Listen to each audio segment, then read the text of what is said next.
get over. We'll be by myself. 1K36. You guys ready?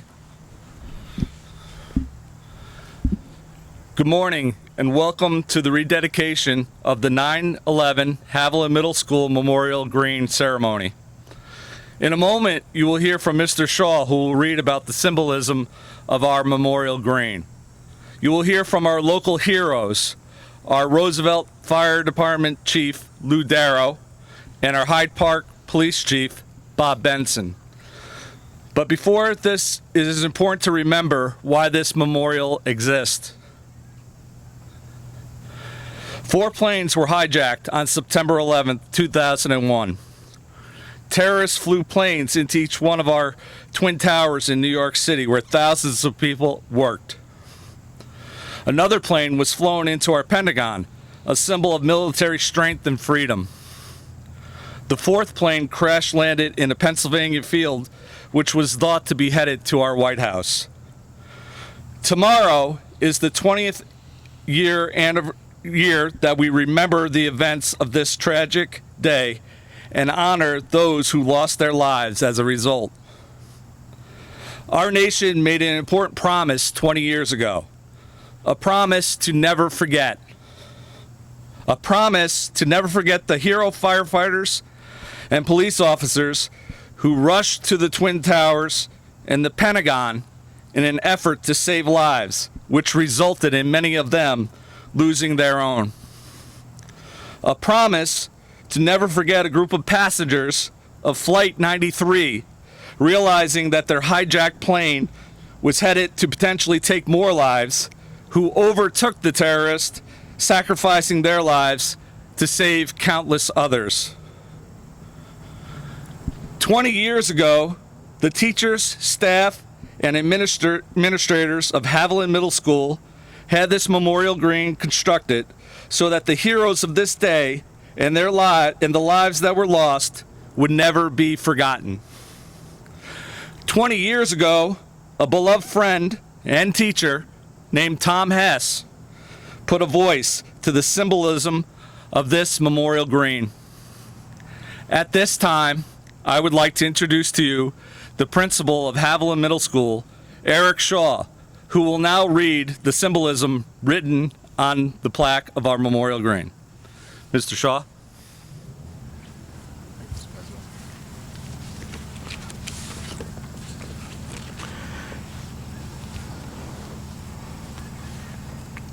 Good morning. On September 11th, 2002, Haviland's Memorial Green was planted by representatives of each of the Haviland Middle School's 9 academic teams. The 4 maple trees symbolically represent the 4 hijacked airplanes and their passengers of 9/11. Within the boundaries of these 4 trees stand 5 arborvitae woodward globe shrubs. The 4 trees and the 5 shrubs were planted in memory of specific Americans who lost their lives in connection with the events of 9/11. The shrub at the top of the Pentagon and opposite the stone walkway has been dedicated to Paul A. Tegmyer, a member of the FDNY and alumnus of Hyde Park Schools.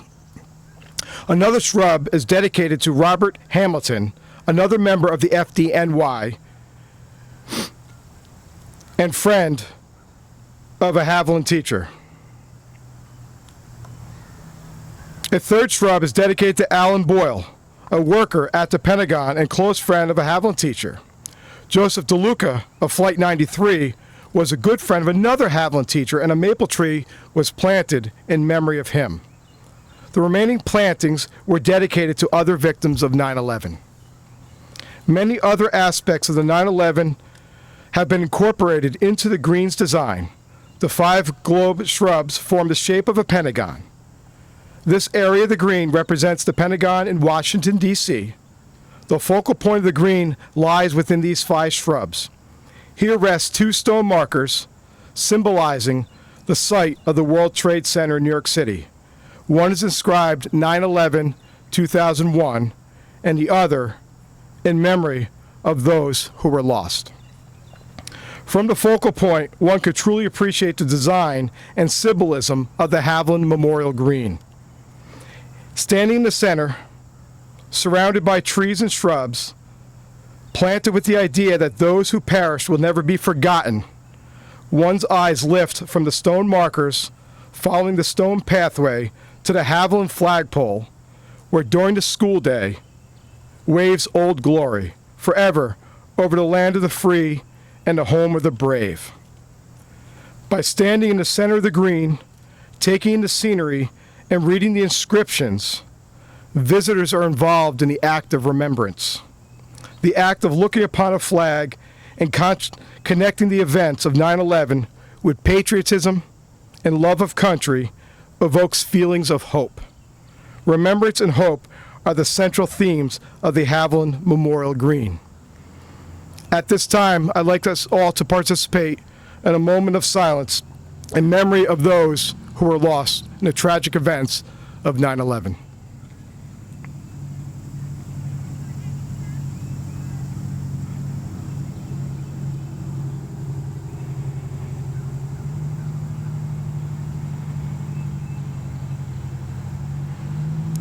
Thank you. At this time, I'd like to invite up Roosevelt Fire District Chief Lou Darrow to share some words about the events of 9/11 and how it might impact firefighters. Thank you, Mr. Shaw. Good morning. It is an honor and a privilege to be able to speak this morning here at the rededication ceremony of Haviland Middle School Memorial Green. It was 20 years ago I had the opportunity to speak at the first anniversary and dedication of the memorial at Hackett Hill, and was able to give a few words of encouragement as we dedicated the memorial to fallen firefighter Paul Tegmyer.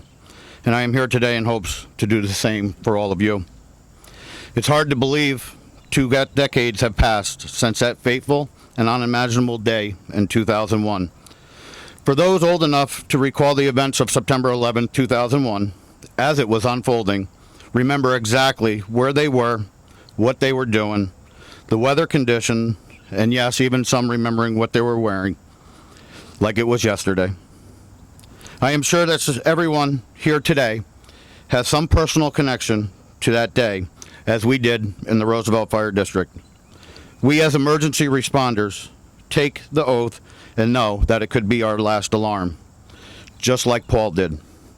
Each year, September 11th is a time to reflect on all members of our community who lost their lives on that day. However, as emergency responders, it is every day we vow to never forget and honor those who made the ultimate sacrifice doing the job they loved. President George W. Bush said on September 11, 2001, "It's a memory of bravery and self-sacrifice and love that lays down its own life for a friend, even a friend whose name is never known." Those words could not be truer when you describe what firefighters, police officers, our dispatchers, EMTs, and paramedics, doctors and nurses, or any other emergency responder does. We many times have no idea who it is that calls for our help, what we will see, and what we will need to have done. But without hesitation, we swing into action and do the best we humanly can. When asked what 9/11 means to us as firefighters, I do not know if there is a definitive answer, but I believe I can say that being a firefighter after 9/11 has given us a new sense of pride and desire to carry on the legacy of the brave souls who gave their lives for their fellow mankind, the city they were dedicated to protect, and the great country they were living freely in. Senator John Kerry hit the nail right on the head when he said, "It was the worst day we have ever seen, but it brought out the best in all of us," and I truly believe that. In closing, September 11th, 2001 was a day where this country saw the worst attack on American soil, and as the history books may read, where the flags and banners and signs may show, 343 firefighters died as a result. However, I'd just like to mention that because of the unimaginable day 20 years ago, we are still adding to that number of lives lost every single day due to 9/11 related illnesses, PTSD, survivor's guilt, and so much more. May we never forget all who have been taken from this earth because of the sacrifices they made that fateful day. I leave you with this: life is too short. Be kind, remain safe, and be well, and God bless America. And at this time, I am honored to introduce the next speaker, Firefighter Eric Tegmyer. Eric is a native of Hyde Park, went to Ralph R. Smith here at Haviland, and graduated FDR in 2014. Eric's father, Paul, grew up in Hyde Park, attended school in this very building, and also graduated from FDR, and was an active member of the Roosevelt Fire District, serving the residents of this community for 23 years, and went on to become the oldest probationary firefighter in the history of the FDNY. Eric was 6 years old the day of the terrorist attacks. Paul Tegmyer was one of the FDNY firefighters who heroically gave his life so that thousands of others could live. Eric has always desired to become an FDNY firefighter, and follow in his father's footsteps. Eric graduated from the FDNY Academy in 2019 and is currently a member of Ladder Company 58 in the Bronx. Eric is also an active member of the Roosevelt Fire District. Eric not only has followed in the footsteps, but he has carried on the firefighting tradition and seen him grow into the man and the firefighter he is today. Ladies and gentlemen, Eric Tegmyer.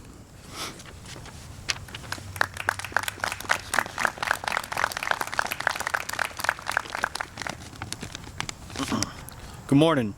I'd like to start by thanking all of you for taking time out of your school day and allowing me to come here and speak to you about a day that none of us who lived through it won't forget. Bear with me, as this is really the first time I'm speaking to a crowd. When Chief Darrow asked if I'd come speak, I was at a loss for words. Now, this might come as a surprise to most teachers I've had over the years, because in class, I never seemed to lack something to talk about. I guess all they had to do was tell me I had to speak to a crowd and they wouldn't hear another peep out of me. But here I am. I'm sure most of you are eager to get back to class, so I won't keep you long. 20 years ago tomorrow, my father passed away in the collapse of Tower 2. Like you all are now, I was in school. I was in Miss Lander's first grade class at Netherwood Elementary. Shortly after getting to school that morning, I knew something was going on. It just didn't seem like a normal day at school. I remember the blue vans and pickup trucks driving around the outside of the school, and occasionally they would pull up to the window of the classroom and speak with Miss Landers briefly. It wasn't until I got dropped off by the school bus that I knew what happened in Lower Manhattan. My mother met me at the bus stop with a portable house phone in her hand, and just by looking at her from a distance, I could tell something was bothering her. When I walked up to her, she said there was an accident in New York City and quickly got me into the house. She told me not to watch the TV and to go play with my toys. Naturally, curiosity got the best of me, and I saw the videos of the smoke billowing from the upper floors of the towers. Luckily at the time, I can't recall seeing the towers collapse on TV. I don't remember much from those days that followed 9/11, but what I do remember is a side of that day that I don't think is talked about too much. And that's what I'd like to share with you all this morning. What I remember is this town coming together and supporting one another. My family wasn't the only one affected by this. People from all over were generally scared. No one had a clue if another attack was coming, but the people in this town were there for each other. Flags were flown in houses all over, and as the months passed, I can remember marching in a Memorial Day parade up Route 9 in town, where numerous outfits participating in the parade were blasting "God Bless the USA." Reflecting back on this years later, I remember thinking it's amazing that we as Americans, and even more so people from our small community, can experience such horror so close to home, and yet still be strong, united, and proud to be an American.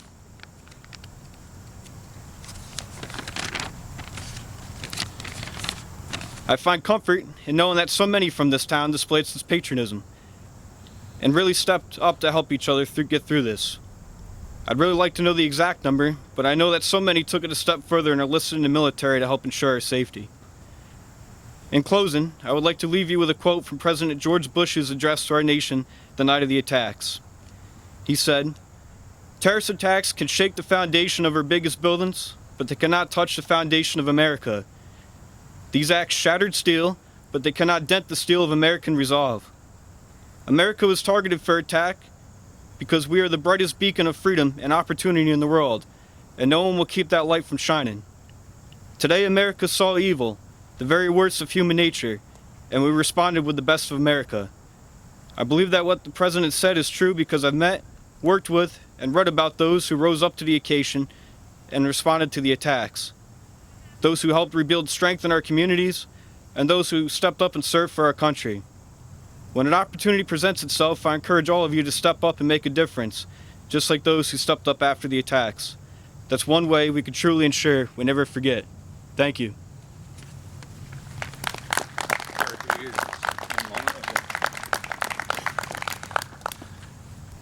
Thank you so much, Eric. That was amazing. At this time, we would like to present you the flag that has flown over Haviland Middle School in honor of your hero father, Paul Tegmyer. Paul Morano is going to present Eric our flag.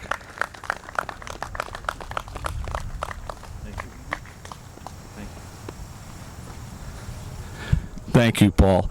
And now it is my honor to introduce to you the Hyde Park Police Chief, Bob Benson.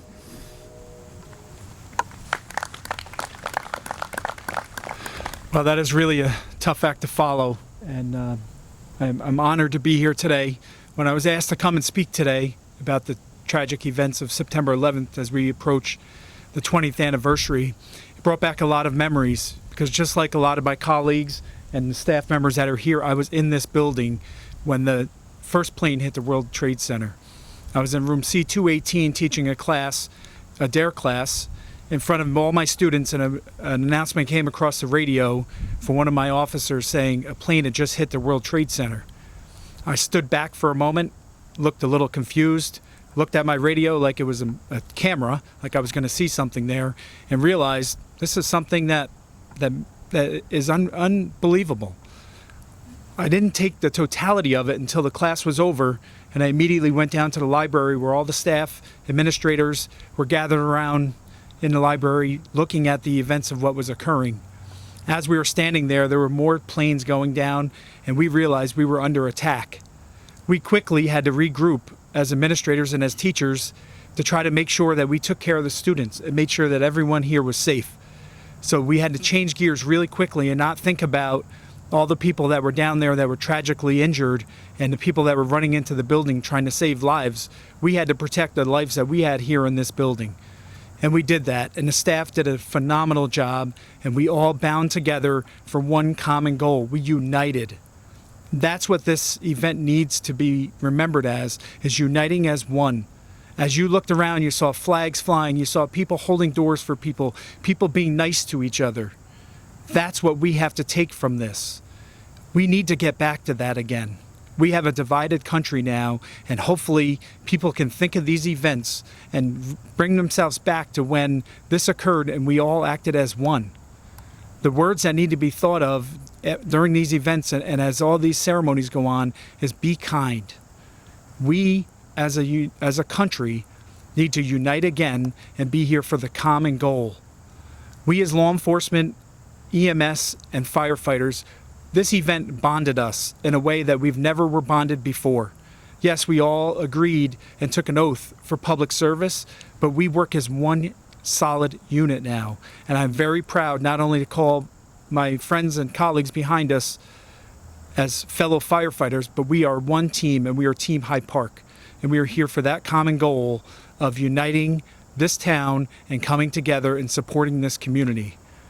Again, this date will live on in our memories, and as my mom told me that day when she called to check on me to make sure I was safe, this, for the people that were alive and for this event and were old enough to remember, this will be just like it was for her. Where were you when JFK was shot?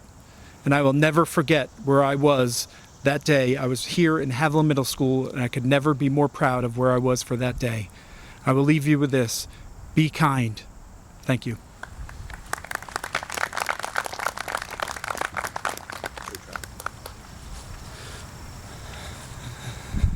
As we close our ceremony today, I would like to recognize very important people who are with us today. I would like to recognize our local police officers and firefighters who keep us safe on a daily basis. Thank you for your service. I would also like to recognize with us today our military members and our military veterans who provide us with freedom. Thank you. And I would be remiss if I didn't thank a couple other people who made this all happen, who helped to revitalize our memorial and to make it befittingly beautiful in remembrance of those who lost their lives. I'd like to thank Elliot Sheldon, our facilities director, who helped commission this plaque, which is the focal point of our memorial green. Thank you, Elliot. I'd like to thank Craig Tiedemann, who did excavation work for us. He also reconstructed the slate path leading to our flag, and he did a lot of the landscaping around here. Thank you, Craig. And I want to thank Bob Fogg, who did the form work and the cement for the base where the steel is bolted. Thank you, Bob. And Chris Sterling is our groundsman who takes care of our memorial green. Thank you, Chris. And last but certainly not least, Paul Morano, who constructed our new podium. He assembled these benches, but more importantly, he drove the completion of this project with the passion that it deserved. Thank you, Paul. Students, teachers, and staff, this is your memorial green. This is us fulfilling our promise to never forget. Care for it, respect it, and take time to visit it to reflect and refocus. Be kind, be well, rise above. Thank you.